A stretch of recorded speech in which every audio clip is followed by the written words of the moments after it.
Dengan kata lain, kalau tingkat pertumbuhan internet di Bengkalis, di Kuansing, di Indragiri Hulu, Kampar kiri kanan atas bawah itu naik.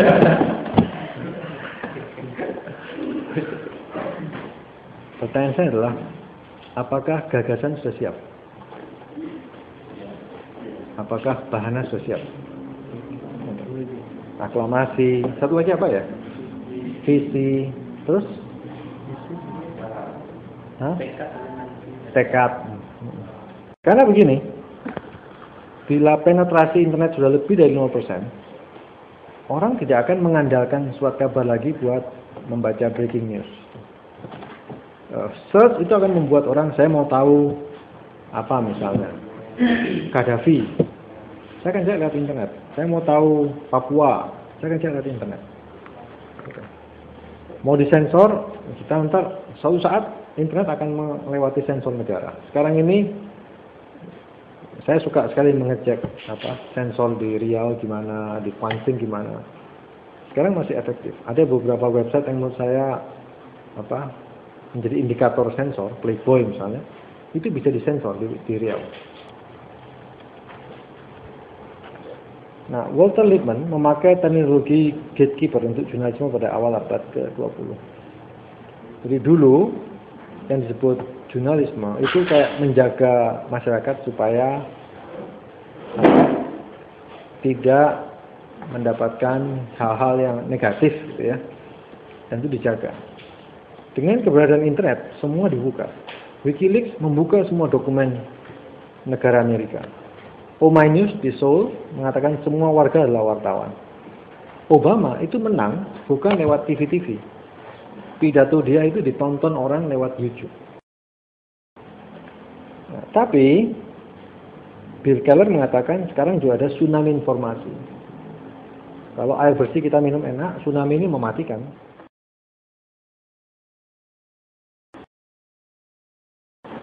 Ini orang yang saya pakai. Anda tahu Bill Kovacs dan Tom Rosenthal. Dia bilang ada 8 peran wartawan dalam dunia internet. 1, autentikator, memeriksa otentisitas suatu dokumen atau film. Sense maker, menerangkan apakah sesuatu itu masuk akal atau enggak. Kalau enggak masuk akal ya diterangkan. Investigator, investigasi tetap. Ini peran yang tradisional. Witness bearer juga tradisional. Empowerer, ini sekarang ditekankan. Jadi wartawan itu ikut memberdayakan orang-orang yang lemah. Smart aggregator, itu menunjukkan website mana saja yang berguna buat audiens kita. Forum organizer, menciptakan forum-forum macam bahana hari ini. Yang terakhir, role model, menjadi contoh buat citizen reporter. Itu fungsi peranan wartawan yang baru.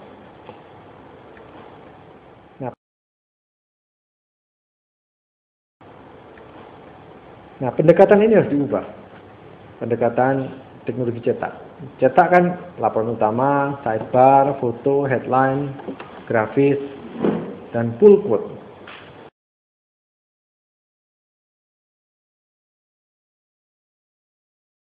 Teknologi ini mempunyai approach yang berbeda. Ada 17 approach. Jadi ada customizable graphics. Misalnya kayak tadi grafik pengguna Facebook di seluruh dunia atau pengguna internet di seluruh dunia. Kalau Anda lihat ke sumber website tadi, di bawah, kalau Anda perhatikan di bawah kanan itu ada sumbernya, ya. Saya akan ngasih sumber. Anda klik dan tiap waktu grafik itu berubah sendiri tanpa kita yang mengubah. Ada orang di Jakarta nambah Facebook tambah 1. Ada orang di Kuansing nambah Facebook tambah 1. Ada orang di Padang nambah Facebook tambah 1. Jadi grafiknya itu pindah otomatis terus-menerus. Itu namanya customizable graphic. Photo galleries itu juga bisa dibikin essay foto. Link pada kata-kata kunci. Link pada organisasi atau newsmaker pada dalam laporan kita. Jadi kalau misalnya di berita itu ada menurut Andreas Sasono, nah Andreas Sasono itu diklik buka ke blog saya. Itu namanya link pada newsmaker. Link untuk key fact, untuk fakta-fakta utama. Misalnya saya menyebut ada dokumen ini, kok diklik dokumennya terbuka. Itu kan nggak mungkin dilakukan dicetak. Transkrip interview, video dan audio interview, biografi si wartawan. Jadi kok nama badannya diklik Yayat, muncul Yayat. Statusnya juga muncul, available. Interactive timeline. Timeline juga begitu. Jadi kok menerangkan sesuatu, itu ada kronologi. Terus search. Terus FAQ, frequently asked questions. Terus link pada blog yang bereaksi pada laporan. Jadi kalau sekarang ini ada, kita nulis laporan, ada yang protes atau yang nggak puas, linknya kita kasih. Jadi orang setelah membaca berita kita, tinggal klik, buka ke reaksinya. Crowdsource. Jadi kita bisa minta bantuan kepada publik untuk memberikan informasi. Ada pembunuhan di mana? Kita buka crowdsource. Undang warga, background. Terus sharing cerita lewat Facebook, Twitter, Reddit, dan seterusnya. Dan terakhir, koreksi dan update. Jadi kalau ada salah, segera dikoreksi. Yang dikoreksi itu digaris bawahi. Di bawah ada keterangan pada tanggal sekian dari masukan Saudara Rubianto, itu kami koreksi dari ini menjadi ini. Ini pendekatan teknologi internet. Ini mindset yang berubah banyak. Sering wartawan, termasuk pers mahasiswa, tidak sadar bahwa ini sudah berubah. Apa yang paling esensial untuk sebuah ruang redaksi? Jadi, aklamasi ini jadi apa? Bahannya jadi apa? Menyampaikan berita itu bukan jawaban. Tadi saya bilang sama Aang, website kalian tuh nggak perlu jadi organisasi berita.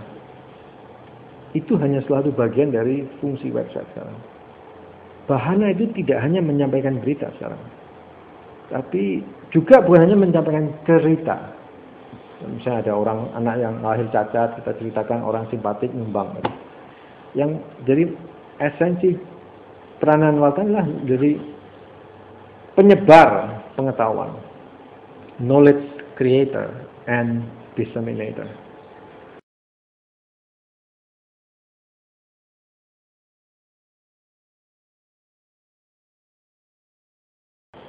Ini foto saya dengan Bill Kovacs yang membuat buku ini.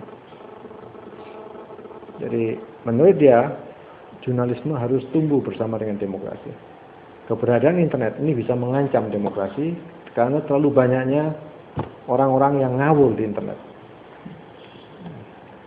Kalau jurnalisme tidak bisa bertahan, demokrasi akan hancur bersama dengan jatuhnya jurnalisme. Terima kasih.